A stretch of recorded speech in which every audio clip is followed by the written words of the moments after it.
मेरा नाम कंचन है। मेरा संबंध एक गरीब घराने से था। मैं अपने माँ बाप की इकलौती बेटी थी और शक्ल सूरत की भी बहुत खूबसूरत थी। हम एक ऐसे इलाके में रहते थे जहाँ बहुत से अमीर लोग रहते थे, लेकिन हमारा घर छोटा सा था। पर मुझे इस बात की खुशी थी कि मेरे माँ बाप ने मेरी इच्छा पूरी की थी। मेरी इच्छा थी कि हम एक अच्छे और पॉश एरिया में रहें। पहले हमारा जो मकान था वो बहुत ही तंग गली में था, जो मुझे बिल्कुल भी पसंद नहीं था। मेरी इच्छा को देखते हुए मेरे पापा ने अपने ऑफिस में एड़ी चोटी का जोर लगा दिया कि मुझे ऑफिस की तरफ से घर दिया जाए। ये घर हमें पापा की नौकरी की वजह से मिला था। बाद में मेरे पापा ने ये घर किस्तों पर खरीद लिया था। मुझे अमीर बनने का बहुत शौक था। अमीरों की ज़िंदगी जीना मुझे अच्छा लगता था, क्योंकि अमीरों की ज़िंदगी में मुझे लगता था कोई टेंशन नहीं होती। जब दिल करो शॉपिंग पर जाओ, जब दिल करे होटल में खाना खाओ। लेकिन मैं जानती थी कि मेरी किस्मत बदलने वाली नहीं है।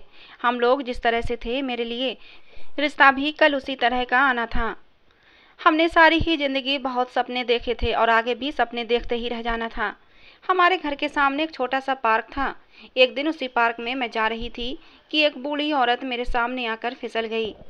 मैं फौरन उसकी तरफ बढ़ी और गिरने से पहले ही उनका हाथ थाम लिया। फिर बड़ी मुश्किल से उन्हें बेंच पर बिठाया। मैं उनके कपड़े साफ करने लगी। उन्होंने बहुत ही खूबसूरत सी साड़ी पहन रखी थी, जो कि बहुत कीमती लग रही थी। वो मुझसे कहने लगी, तुम क्या कर रही हो? मैंने कहा, कोई बात नहीं, आपके कपड़े ख़राब हो गए हैं, मैं इन्हें साफ कर रही हूँ। उन्होंने मुझे धन्यवाद दिया, फिर मेरा नाम पूछा और ये भी पूछा कि तुम कहाँ रहती हो। मैंने कहा, सामने वाला घर ही मेरा घर है, वहीं से मैं यहाँ पार्क में कभी कभी आ जाती हूँ। मेरी एक दोस्त भी है, मैं उससे बातें कर लेती हूँ। उन्होंने मुझसे कहा कि जब मैं फिसली तो आसपास और भी बहुत से लोग मौजूद थे, लेकिन कोई भी मेरी मदद करने को नहीं आया। फिर तुमने ही मेरी मदद क्यों की? तुमने ऐसा क्यों किया? मैंने कहा कि ये सब कुछ मुझे मेरी माँ सिखाती हैं।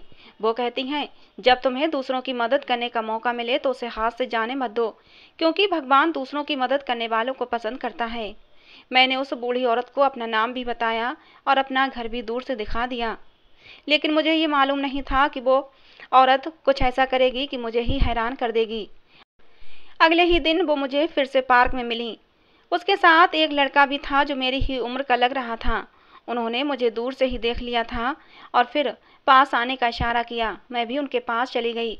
मैंने उनको नमस्ते किया। वो मुझसे ऐसे मिली जैसे कि हमारी जान पहचान सदियों पुरानी है। और फिर मेरा इंट्रोडक्शन उस लड़के से करवाया जो उनका बेटा था। उसका नाम प्रशांत था। बूढ़ी औरत ने मुझसे कहा, तुम मेरे बेटे प्रशांत को अपना दोस्त समझो और इसके साथ बातें करो। मुझे उस औरत की ये बात बहुत अजीब लगी। भला मैं क्यों एक अनजान लड़के से बातें करूं और उसे अपना दोस्त समझूं? मैंने कहा कि मुझे घर जाना है। मुझे आए हुए काफ़ी देर हो चुकी थी। आज भी मेरी दोस्त नहीं आई थी, इसलिए मुझे जल्दी वापस जाना था। उन्होंने शायद मेरी घबराहट भांप ली थी। कहने लगी, ठीक है, तुम थोड़ी देर मेरे साथ बैठ जाओ, फिर घर चली जाना। फिर वो बूढ़ी औरत मुस्कुराकर मुझसे कहने लगी, तुम जानती हो, तुम्हें भगवान बहुत बड़े पुण्य करने का मौका देने वाला है। मैंने कहा, ऐसा कैसे हो सकता है और आपको कैसे पता कि मुझे पुण्य करने का मौका मिलेगा और वो पुण्य काम क्या होगा? मैं भी उनसे एक ही बार में ढेरों सवाल कर चुकी थी। वो बोली, ये पुण्य बहुत बड़ा है, तुम्हें इसका फल भी बहुत बड़ा मिलेगा, लेकिन तुम्हें इसके लिए मजबूत होना पड़ेगा, बहुत चालाक होना पड़ेगा। बताओ, क्या तुम ऐसा कर सकती हो?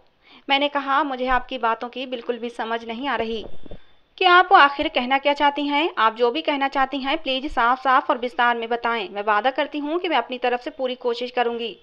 उन्होंने कहा कि मैं तुम्हें ज़रूर बताऊँगी, लेकिन अभी नहीं। जब समय आएगा तो हर बात बता दूंगी। खैर, अभी तुम घर जाओ, कल मुलाकात करते हैं। अब मेरी रोज ही उनसे मुलाकात हो रही थी, क्योंकि वो भी इसी पार्क में आया करती थीं। मेरा भी घर में दिल नहीं लगता था। शायद उस बूढ़ी औरत की बातों ने मुझे बेचैन कर दिया था। फिर एक दिन वो बूढ़ी औरत मेरे घर आ गई। मैंने उन्हें देखा, उन्हें नमस्ते किया और उनकी तरफ जाने लगी, मगर मेरी माँ ने मेरा रास्ता रोक लिया और कहा कि बेटी, क्या कर रही हो? ऐसे मुंह उठाकर अंदर जा रही हो? जाओ, जाकर पहले तैयार हो। तो मैंने कहा, मैं तैयार क्यों हो जाऊं? ठीक है, वो मेहमान है, लेकिन अभी मेरे शब्द मेरे मुंह में ही थे कि मेरी माँ ने कहा, पागल लड़की, वो औरत तेरा रिश्ता लेने आई है, क्या उनके सामने ऐसा मुंह लेकर जाओगी? माँ की बात सुनकर मेरे कदमों तले से जमीन निकल गई और मेरा मुंह खुला का खुला रह गया। वो मेरा रिश्ता लेकर आई थी और अपने उसी बेटे का, लेकिन ऐसा कैसे हो सकता था? खैर, मैं जल्दी से तैयार हो गई और ऐसे पेश आई जैसे उनको नहीं जानती। फिर खुद ही बता दिया कि आपकी बेटी को मैंने पार्क में देखा था, बहुत प्यारी बच्ची है। मेरे माँ बाप तो इस रिश्ते से बहुत ही खुश थे। उन्होंने मेरा रिश्ता प्रशांत से तय कर दिया। लेकिन मुझे उन पर बहुत गुस्सा आया क्योंकि मुझे अभी शादी नहीं करना थी। वो सब हंस हंस कर बातें कर रहे थे। फिर उस बूढ़ी औरत ने मुझे अपने पास बुलाया और मेरे हाथ में एक डिब्बा पकड़ा दिया। मम्मी ने कहा, आप ये क्या कर रही हैं, क्या ज़रूरत है? बूढ़ी औरत ने कहा कि कंचन अब मेरी बेटी है और मैं उसके लिए गिफ्ट लाई थी। घर वाले बहुत खुश थे। शाम तक इसी बात की चर्चाएं होती रहीं। जब वो औरत चली गई थी तो सबके सामने ही मैंने उस डिब्बे को खोलकर देखा था, तो उसमें एक मोबाइल फ़ोन था और उसमें सिम भी पड़ी हुई थी। मेरे माँ बाप तो इस महंगे मोबाइल को देखकर ही खुश हो गए थे, मगर मुझे अच्छा नहीं लग रहा था। जब मैं अपने कमरे में आ गई तो थोड़ी देर बाद मोबाइल पर एक कॉल आ रही थी। वो कॉल मुझे मेरी होने वाली सास ने ही की थी। और फिर उन्होंने मुझे एक ऐसी बात बताई कि मेरे कदमों तले से ज़मीन निकल गई। उनका कहना था कि मेरे बेटे ने तुम्हें पहले ही नज़र में पसंद कर लिया था, इसलिए तुम ये सोच रही होगी कि मैं तुम्हें अपनी बहू बनाने का फ़ैसला क्यों किया है। तो बात दरअसल यही है कि ये फ़ैसला मेरे बेटे का था। वो तुमसे पहले ही नज़र में मर मिटा है, इसलिए मैं तुम्हारे घर रिश्ता लेकर आई थी और अब मैं तुम्हारी तरफ से हाँ का जवाब सुनना चाहती हूँ। तुम्हारे माँ बाप के मुँह से तो इस रिश्ते के लिए हाँ सुन चुकी हूँ, लेकिन मैं तुम्हारी भी मर्जी जानना चाहती हूँ। बेटा, मैं तुम्हें बहुत खुश रखूँगी। अब भला मैं उनको क्या कहती। मैंने उनको बस इतना कह दिया कि जैसी मेरे माँ बाप की मर्जी होगी वैसी ही मेरी मर्जी होगी। वो इस बात पर भी बहुत खुश हुई थीं कि उन्हें बहुत ही संस्कारी बहू मिली है, जो अपने माँ बाप की मर्जी और उनके फैसले का सम्मान करती है। खैर, मेरी शादी तय हो गई। शादी की बात होने से लेकर मंगनी और फिर मंगनी से विदाई तक मेरे लिए इतने सारे उपहार आए और एक से एक महंगा उपहार। और सबसे हैरत की बात यह थी कि वो सारे उपहार प्रशांत की तरफ से आए थे और इसका साफ मतलब था कि वाकई वो मुझसे मोहब्बत करता था। कहीं किसी किताब में पढ़ा था कि अगर आपने शादी के बाद खुश रहना है तो ऐसे इंसान से शादी करो जो आपसे मोहब्बत करता हो, उससे नहीं जिसे आप पसंद करते हो।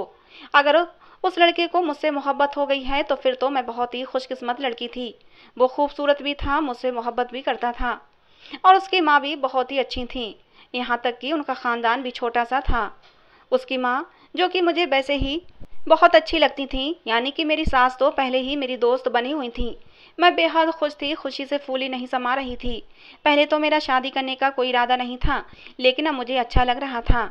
खैर, शादी हो गई और विदाई के बाद मैं अपने घर आ गई। मेरा कमरा बहुत खूबसूरती से सजाया गया था। मैं तो बस देखती ही जा रही थी। तभी दरवाजे पर हल्की सी दस्तक हुई और मैं सीधी होकर बैठ गई। मगर उस वक्त प्रशांत नहीं बल्कि मेरी सास आई थीं। वो मेरे कमरे में आई, मेरा हाथ पकड़कर पहले मेरी तारीफ की, फिर मुझे प्यार किया और कहने लगीं, बेटी, मैंने तुम्हें कहा था ना, भगवान तुम्हें एक बहुत बड़ा पुण्य करने का मौका देने वाला है और किसी को सही राह पर लाना भी तो पुण्य का काम होता है। किसी की बुराई को अच्छाई में बदलना भी पुण्य का काम है। अगर कोई बुरा इंसान है और तुम उसे एक अच्छा इंसान बना दो तो तुम्हें नहीं लगता कि ये कितना अच्छा काम है और उस काम को भगवान कितना पसंद करेगा। अपनी सास की ये बातें सुनकर मैं बोली कि मुझे आपकी बातें समझ नहीं आ रही।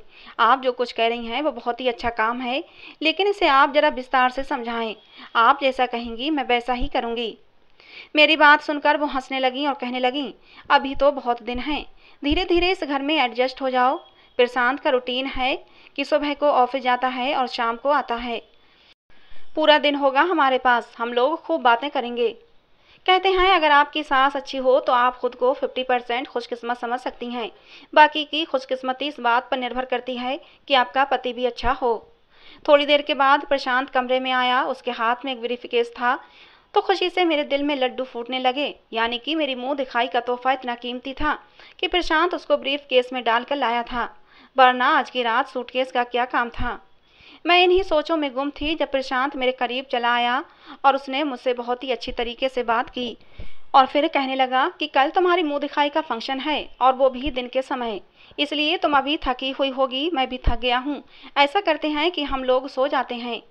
मुझे उसकी ये बात बहुत अच्छी लगी थी। उसने मेरा एहसास किया था, लेकिन एक बात बहुत बुरी लगी थी। उसने मुझे वो ब्रीफकेस नहीं दिया था, बल्कि उसे अलमारी में रख दिया था।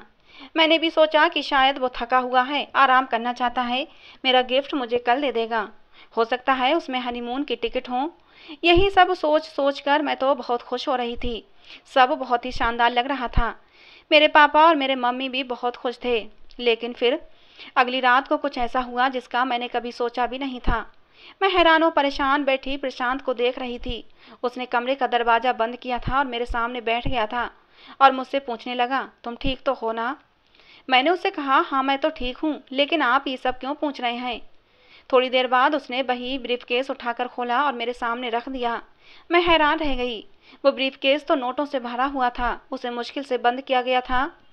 प्रशांत ने कुछ देर तक मुझे देखा और फिर कहने लगा, मैं दावे से कह सकता हूँ कि तुमने इतने सारे पैसे एक साथ कभी नहीं देखे होंगे। मैंने कहा, लेकिन मुझे इन पैसों का करना क्या है? प्रशांत ने कहा कि जो बात मैं तुमसे अब करने वाला हूँ उस बात को गौर से सुनना और एक पल के लिए भी उसे मजाक मत समझना। ये सारे पैसे तुम्हारे हो सकते हैं। मैंने उसे हैरान नजरों से देखा और बोली, तुम्हारा क्या मतलब है? आखिर तुम कहना क्या चाहते हो? मुझे क्या करना होगा? प्रशांत ने मुझसे कहा कि तुम समझदार लड़की हो। ये सारे के सारे पैसे उसी सूरत में तुम्हारे हो सकते हैं जब तुम कोई भी बहाना बनाकर मुझसे तलाक ले लो। हमारी शादी का दूसरा दिन था। मैं अपनी शादी से बहुत खुश थी। जब उसने कह दिया कि तुम मुझसे तलाक ले लो तो मेरा दिल बैठ गया। समझ में नहीं आ रहा था कि क्या जवाब दूं। वो पहले ही कह चुका था कि इस बात को मजाक में मत समझना। मैंने उससे पूछा कि तुम ये सब क्या कह रहे हो? क्या तुम मुझसे खुश नहीं हो? तुमने तो मुझसे पसंद की शादी की है। तुम तो मेरे लिए दीवाने थे, रोज मेरे लिए गिफ्ट भेजा करते थे। अगर तुमने मुझसे शादी के दूसरे दिन यही कहना था कि मैं तुमसे तलाक ले लूं, तो फिर तुमने मुझसे शादी ही क्यों की थी? मेरी बात सुनकर प्रशांत कहने लगा कि मैंने तुम्हें कोई गिफ्ट नहीं भेजा था, बल्कि मैंने तो तुम्हें पसंद भी नहीं किया था। उल्टा तुमने मुझे पसंद किया था और तुम मुझे गिफ्ट भेजा करती थीं। प्रशांत की बातें सुनकर मैं तो पागल हो रही थी, क्योंकि मैंने कभी प्रशांत को कोई गिफ्ट नहीं भेजा था। मेरे पास तो गिफ्ट खरीदने के भी पैसे नहीं थे। ऐसा लग रहा था जैसे कोई मेरे साथ खेल खेल रहा है। पर ऐसा कैसे हो सकता है? प्रशांत ने कहा, देखो मेरी बात गौर से सुनो। अगर तुम मुझसे तलाक ले लो तो ये 50 लाख तुम्हारे हो सकते हैं, लेकिन तुम्हें इसके बदले मुझे तलाक देनी ही होगी। लेकिन तुम्हें इसके बदले मुझे तलाक लेनी होगी, वो भी सबके सामने। और मैं ऐसा क्यों कर रहा हूँ ये बाद में तुम्हें बता दूंगा, लेकिन अभी मुझसे ये बात मत पूछना, क्योंकि अभी मैं तुम्हें कुछ नहीं बता सकता। और अगर तुमने मेरी बात न मानी तो मैं किसी भी तरह तुमसे जान तो छुड़ा लूंगा। तो भलाई इसी में है कि तुम मेरी बात मान जाओ। इस तरह 50 लाख की मोटी रकम भी तुम्हारे हाथ आ जाएगी। प्रशांत की बातें सुनकर मैंने कहा कि मैं सोचकर बताऊंगी, क्योंकि फिलहाल तो मेरा दिमाग काम ही नहीं कर रहा था। मैंने प्रशांत से 5 दिन का समय ले लिया। प्रशांत कहने लगा, ये बात हम पति पत्नी के बीच ही रहनी चाहिए। मैं उसकी बात पर हंसी थी और कहा कि मुझे तलाक की बातें कर रहे हो, मेरी जिंदगी उजाड़ने की बातें कर रहे हो और कहते हो कि मैं किसी को भी ना बताऊं। मेरी आंखों में आंसू आ गए थे, क्योंकि मेरा दिल बहुत ज्यादा दुख गया था। उसने कहा कि मैं तुम्हारी जिंदगी बर्बाद नहीं करना चाहता, इसीलिए तो मैं तुमसे अलग होना चाहता हूँ। इसे तुम जो मर्जी समझो, लेकिन मैं भी मजबूर हूँ। पूरी रात मुझे नींद नहीं आई थी। अगले दिन भी यही सोचती रही कि प्रशांत ने ऐसा क्यों कहा। अगर उसने मुझे गिफ्ट नहीं भेजे तो फिर किसने भेजे थे? बल्कि वो तो कह रहा था कि मैं भी उसे गिफ्ट भेजती थी, और ये भी कह रहा था कि शादी से पहले मैंने उसे पसंद किया था, और अब तलाक लेने की बात कर रहा था। अगर वो चाहता तो 1 सेकंड में ही मुझे तलाक दे देता। तलाक देने का हक उसे भी है। फिर वो मुझे इतनी बड़ी रकम क्यों दे रहा था? इन पैसों से मैं अपने लिए बहुत कुछ कर सकती थी। मैं इस रिश्तेदारी और शादी को भी भूल सकती थी, क्योंकि शादी तो मैं शुरू से ही नहीं करना चाहती थी। और फिर अब तक मैं हर चीज को तरस तरस कर जिंदगी गुजार रही थी। शुरू से ही मेरा एक सपना था कि मैं भी अमीरों की जिंदगी गुजारूं, और जब मुझे इतनी दौलत मिल रही थी तो क्यों ना मैं इसे तलाक लेकर आराम से जिंदगी गुजारती। मगर मैं अपनी इस दिल का क्या करती जो अब प्रशांत के नाम से धड़कने लगा था। मेरे आंखों से आंसू बह रहे थे। मैं प्रशांत से अलग होना नहीं चाहती थी। मेरा दिमाग उस समय किसी मशीन की तरह चल रहा था। लेकिन प्रशांत ऐसा क्यों चाहता था कि मैं उससे तलाक ले लूं? इस तरह तो उसकी बदनामी होगी। जाहिर है जब मैं उससे तलाक मांगती तो फिर उसका कोई कारण भी बताना पड़ता। सारे खानदान वाले और घर वाले मेरे पीछे पड़ जाएंगे। अगर मैं ये सब करके प्रशांत का नाम भी बदनाम करवाती तो अपने आप को भी सबके सामने बदनाम करवाती। तो मुझे पैसों से भी क्या खुशी मिलनी थी? मुझे कुछ भी समझ नहीं आ रहा था कि मैं क्या करूं। प्रशांत ने यह भी कहा था कि ये बात किसी को मत बताना, पर यह छुपाने वाली बात तो नहीं थी। लेकिन अभी तक मैंने ये बात सबसे छुपा ली थी। तीसरे दिन मैंने बहुत मजबूर होकर ये बात अपनी सास को बता दी। वो भी इसलिए क्योंकि उन्होंने मुझे रोते हुए देख लिया था। मुझे रोता देखकर वो बुरी तरह से तड़प उठी थीं कि मेरी नई नवेली बहू इस तरह क्यों रो रही है। उन्होंने मुझे अपनी कसम दी तब जाकर मैंने उनको सब बता दिया। वो अपना सर पकड़कर एक तरफ को बैठ गईं और फिर मुझे कुछ ऐसा बताया कि मैं हैरान रह गई। और फिर वो समय भी आ गया जब मेरे पति से मांगा हुआ समय खत्म हो गया था। रात के समय प्रशांत कमरे में आया। इससे पहले प्रशांत ने कमरे में कदम भी नहीं रखा था। बस अपनी माँ के सामने मुझे बुलाता था, वो भी ऐसे जैसे मेरा दीवाना हो और मुझसे कितनी मोहब्बत करता हो। मेरे सामने प्रशांत ने पैसों से भरा सूटकेस रखा और कहा, आशा करता हूँ कि तुमने अब अपना फैसला कर लिया होगा। तो फिर समय बर्बाद करने के लिए मेरे पास बिल्कुल भी समय नहीं है। अब कोई ड्रामा मत करना, जो मैंने तुम्हें कहा है बस वो करो और बताओ तुम ये सब कैसे करोगी। मैंने कहा, ठीक है, जैसा तुम चाहते हो वैसा ही होगा, लेकिन इससे पहले मैं तुम्हें कुछ दिखाना चाहती हूँ। वो हैरान हुआ कि इस वक्त करना ज़रूरी है। मैंने कहा, बिल्कुल ज़रूरी है, क्योंकि शायद इसके बाद तुम अपना फैसला बदल दोगे। प्रशांत ने कहा, ऐसा बिल्कुल नहीं हो सकता, मैं अपना फैसला हरगिज नहीं बदलूंगा। मैंने अपने पति की आंखों के सामने एक और सूटकेस रखा जो उस सूटकेस से थोड़ा छोटा था। उसने वो सूटकेस खोला तो आंखें फाड़े मुझे देखने लगा। मैंने कहा, शायद अब तुम अपना फैसला बदलने पर मजबूर हो जाओगे। सूटकेस के अंदर रखी चीज देखकर उसके पास कहने को कुछ बचा ही नहीं था। मुझे प्रशांत की माँ की वो बात याद आई जो उन्होंने मुझे उस दिन बताई थी। उन्होंने मुझे बताया था कि जो भी तुम्हारे पास प्रशांत के नाम से गिफ्ट जाते थे वो मैं ही तुम्हें भेजती थी और तुम्हारे नाम से उसके पास गिफ्ट भेजा करती थी। मैं चाहती थी कि तुम लोग ये समझो कि तुम एक दूसरे से मोहब्बत करते हो। तुम दोनों में शादी से पहले ही मोहब्बत का रिश्ता बन जाना चाहिए ताकि तुम्हारा रिश्ता मजबूत हो जाए। याद है, मैंने कहा था कि तुम्हें एक बहुत बड़ा पुण्य का काम करना है, किसी को सही राह पर लेकर आना है। असल में मैं उस समय अपने बेटे की ही बात कर रही थी। मेरे बेटे के पास बहुत दौलत है, लेकिन उसे दौलत की कोई कदर नहीं है। वो इस दौलत को दोनों हाथों से उड़ा रहा है। मैंने उसके लिए एक वसीयत लिख दी है, जिसके अनुसार जैसे ही उसकी शादी होगी उसकी सारी दौलत उसकी पत्नी के नाम हो जाएगी। यहाँ तक कि उसे अगर पैसे खर्च करना पड़ेंगे तो वो भी अपनी पत्नी के साइन के बगैर नहीं मिलेंगे। इसलिए वो तुम्हारे साथ ये चाल चल रहा था। तुम्हें पैसे देकर इस बात पर मजबूर करना चाहता था कि तुम खुद ही तलाक ले लो, क्योंकि वसीयत के अनुसार मेरा बेटा तुम्हें तलाक भी नहीं दे सकता था। अगर तुम तलाक मांगती तो ये कहता कि मैं क्या करूं, जब वो मेरे साथ रहना ही नहीं चाहती। इस तरह उसकी आज़ादी उसे वापस मिल जाती। मैं अपनी सास से कहने लगी कि आप ऐसा ना करें, क्योंकि इस तरह तो आप उसकी शादी करवाती रहेंगी और ये उनको पैसे दे देकर कुछ भी करके अपनी ज़िंदगी से निकाल देगा।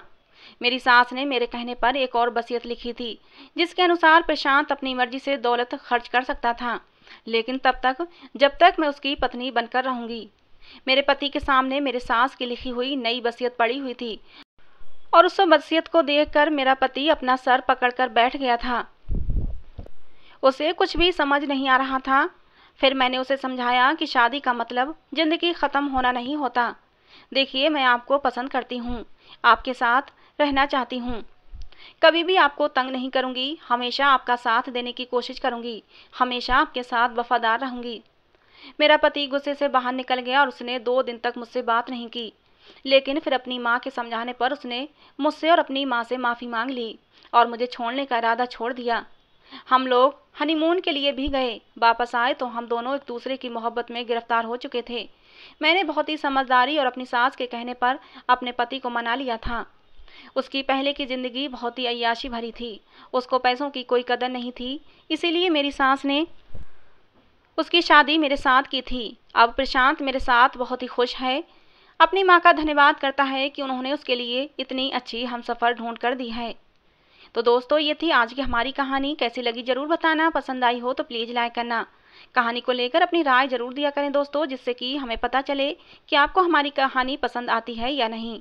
कहानी को अंत तक सुनने के लिए आप लोगों का बहुत बहुत धन्यवाद दोस्तों। मिलते हैं अगली किसी नई कहानी में।